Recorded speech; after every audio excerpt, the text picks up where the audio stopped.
Every year, more than 270,000 people die from sepsis in the U.S. And here to raise some awareness during Sepsis Awareness Month is Dr. Bill Johnson.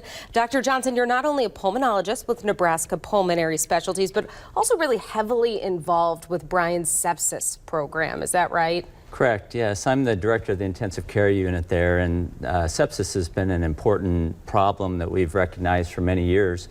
It is just like heart attacks or strokes. It can be something that really causes a lot of deaths. In fact, about 35% of people who die in a hospital die of sepsis. Wow. So important that we're recognizing the warning signs, and it's something a lot of us don't even know how to recognize. What should we be looking out for when it comes to sepsis? Well, since sepsis is a response that your body has to an infection, if you're very young or very old or have chronic illnesses and have had a recent illness, watch for things that might indicate severe illness, things such as shortness of breath, mental status changes.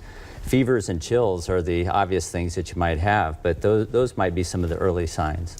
If you recognize one of these things or all of these things, I mean, what do you do? What is the course of action that someone should take? I think the biggest thing that we've seen today is that treating sepsis early, and it makes common sense, but treating it early and recognizing it early are the things that we're really focusing on, and early goal-directed therapy. So if you're a patient out there and you think that you might have an illness, don't sit around and wait on it. Get in and get help, see your doctor, see your healthcare provider. It's important that we remind ourselves, be your own advocate. You can speak up about your health and how you're doing because you truly know best. With so many medical conditions, there's prevention. We're able to prevent things. Will you talk a little bit about preventing sepsis and what steps we should take? Yeah, I think living healthy, watching for certain early signs that you might have, washing your hands, good cleanliness, get vaccinated. You know, in today's world where influenza is coming up and people die of the flu because they die of sepsis.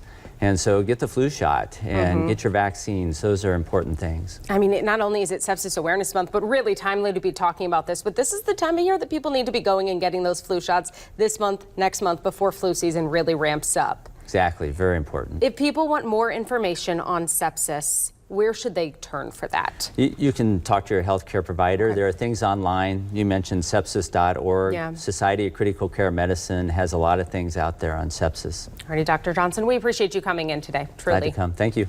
Of course. We'll be right back with a final look at your forecast.